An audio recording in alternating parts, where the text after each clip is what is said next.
Vidyakumar IS Academy Institute for your success.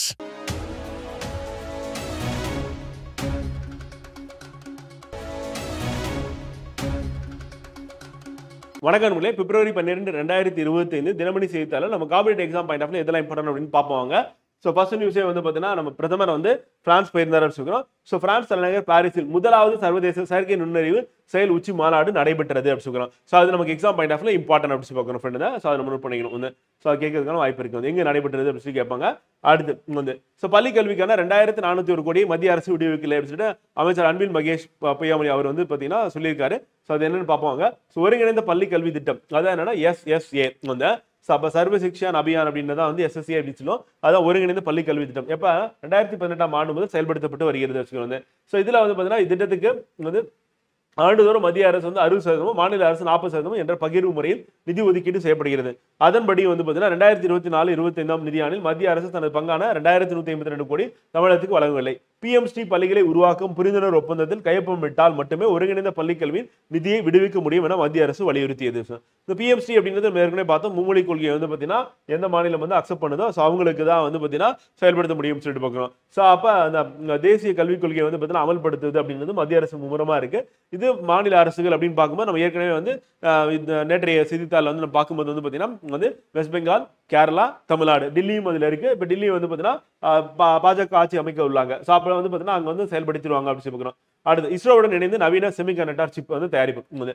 So Chennai IIT வந்து இஸ்ரோவுடன் இணைந்து ஆத்ம நிர்பார் பாரத் திட்டத்துக்கு வலு சேர்க்கும் வகையில் விண்வெளி துறையில் வந்து பாத்தீங்கன்னா செமிகண்டக்டர் குறை மின் கடத்தி சிப்பை வெற்றிகரமாக உருவாக்கி சாதனை படைத்துள்ளது.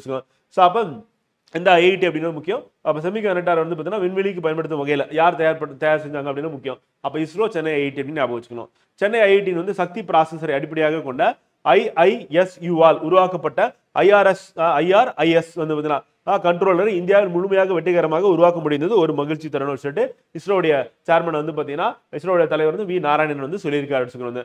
ஸோ அப்போ சென்னை IIT, இஸ்ரோ 2 பேர் சேர்ந்து தான் உருவாக்கிருக்காங்க செமிகண்டக்டர் சிப் அப்படின்னு சொல்லி பார்க்குறோம். இது விண்வெளியில பயன்படுத்துறது அப்படின்னு. அடுத்து ராக்கெட்ல பயன்படுத்த போறாங்க.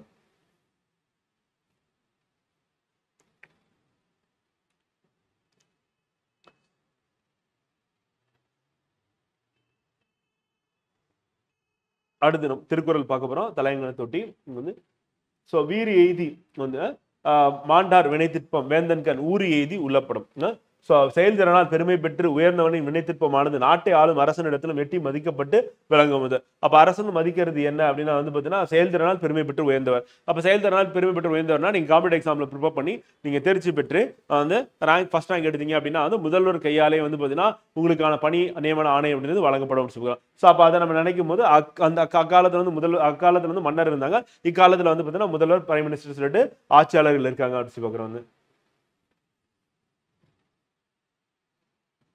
அடுத்து இந்தியாவில் எரிசக்தி துறையில் எண்ணற்ற வாய்ப்புகள் வந்து ஸோ இதுல வந்து பிரைம் மினிஸ்டர் சொன்னது வந்து பாத்தீங்கன்னா பிரதமர் வந்து 2030ஆம் ஆண்டுக்குள் 500 ஜிகாவாட் புதுப்பிக்கத்தக்க எரிசக்தி உற்பத்தி திறன் வந்து ஆண்டுதோறும் 50 லட்சம் டன் பசுமை ஹைட்ரஜன் உற்பத்தி அப்படின்றது இதெல்லாம் இந்தியாவோட இலக்குகளா இருக்கு எடுத்துக்கலாம். இது வந்து இம்பார்ட்டன் வந்து 2030க்குள்ள எவ்வளவு ஜிகாவாட் அப்படின்னு நம்ம எக்ஸாம்ல கேட்டவங்க 500 ஜிகாவாட் வந்து. அப்புறம் பாரிஸ் ஒப்பந்த இலக்குகளை எட்டிய முதல் G20 நாடு அப்படின்றது இந்தியா திகழ்கிறது.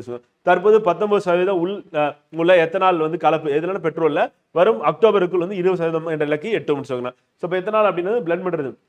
அப்ப எத்தனால் பிளண்ட் பண்றது மூலமா என்ன பண்றோம் அப்படின்னா வந்து பாத்தீங்கன்னா இந்த புதைப்படி எரிபொருளை நம்ம டிபெண்ட் பண்ணி இருக்கிறது குறைக்கிறது அப்படின்னு பார்க்குறோம். ஸோ அப்போ இந்தியா வந்து பாத்தீங்கன்னா பாரிஸ் ஒப்பந்தத்துல கையொப்பமிட்டு ஸோ அதை வந்து நடைமுறைப்படுத்தினா முதல் நாடு அப்படின்னு சொல்கிறோம். G20ல நம்ம தான் முதல் நாடு சொல்கிறோம். 2030ஆம் ஆண்டுக்குள்ள 500 ஜிகாவாட் புதுப்பிக்கத்தக்க எரிசக்தி உற்பத்தி திறன் அப்படின்னு சொல்கிறோம். ஸோ அது எக்ஸாம் பாயிண்ட் ஆஃப்ல இம்பார்ட்டன் வந்து.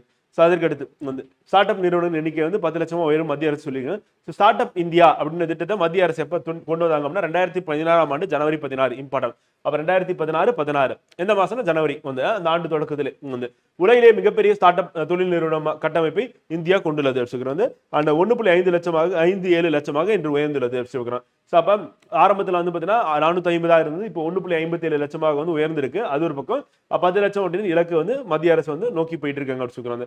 அடுத்து கிராம அளவில் பெண்களுக்கான நீதிமன்றங்கள் அப்படின்ற பத்தி இருக்கு. இதுல கூடுதலா பாலின பட்ஜெட் அப்புறம் போஷன் வந்து பாத்தீங்கன்னா பக்கவாடா அப்படின்றத பத்தியும் சொல்லியிருக்காங்க. அது என்னன்னு பார்ப்பாங்க.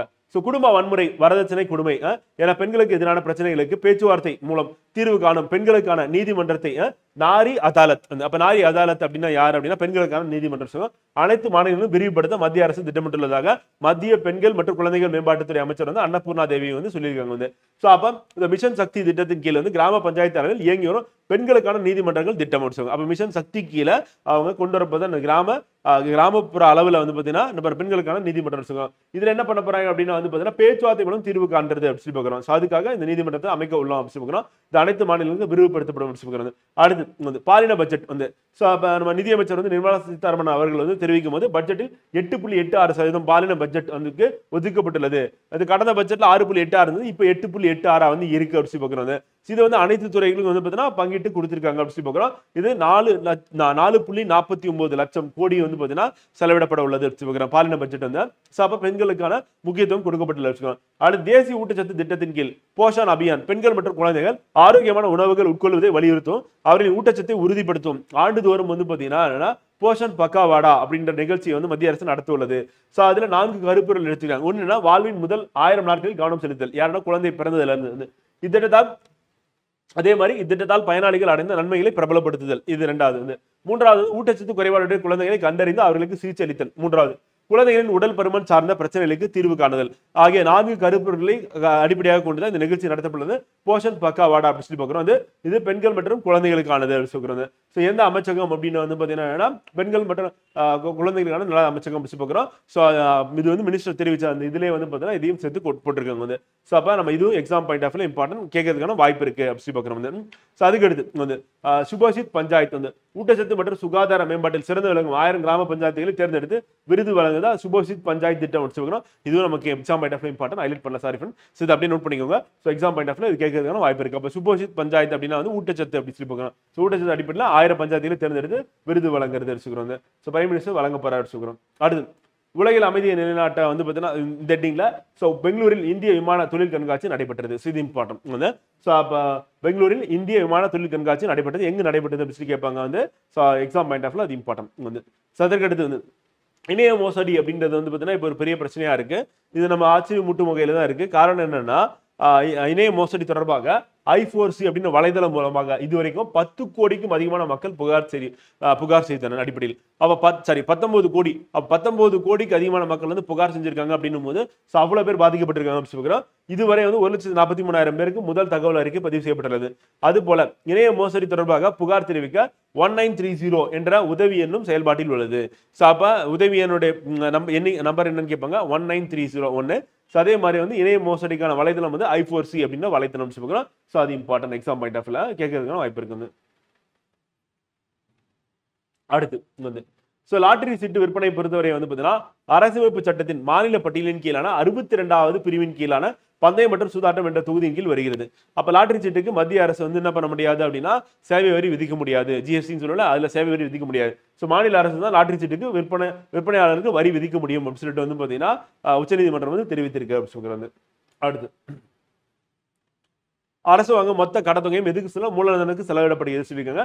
வரும் நிதியாண்டில் மூலதன செலவு நாட்டின் மொத்த உள்நாட்டு உற்பத்தியில் 4.3% இருக்கும். அது 15.48 லட்சம் கோடி பார்க்கிறோம். 2025-26 நிதியாண்டுக்கான மத்திய பட்ஜெட்டை நிதியமைச்சர் நிர்மலா சீதாராமன் எப்ப தாக்கல் செஞ்சார் கேட்பாங்க. கேட்டா பிப்ரவரி 1 அப்படின்னு சொல்கிறோம். அது exam point of important friend.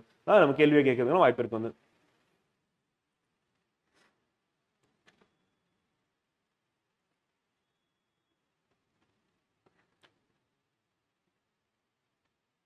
Okay friend. நம்ம புதன்கிழமை பிப்ரவரி 12 தினமணி செய்தித்தாளில் காம்படிட்டிவ் எக்ஸாம் பாயிண்ட் ஆஃப் இதான் இம்பார்ட்டன்ட் பார்க்கிறோம். நாளை செய்தித்தாளில் சந்திப்போம். நன்றி, வணக்கம்.